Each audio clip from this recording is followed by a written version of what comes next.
Hi, magandang umaga po. So ngayon naman po ay i-share ko sa inyo ang aking paghahanda para sa aking mga lulutuin panindang ulam. So meron po ako ditong giniling para sa Shanghai.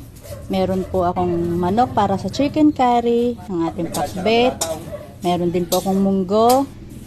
Meron din po akong rebusado.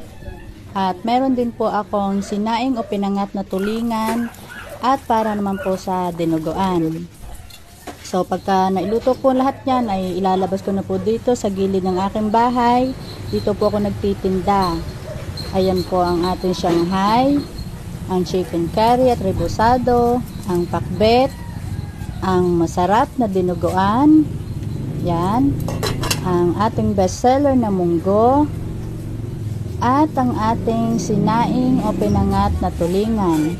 At syempre, pag naihanda na po yung lahat, hindi mawawala ang ating bida, ang inyong Mama Honey. Thank you for watching. Bye-bye!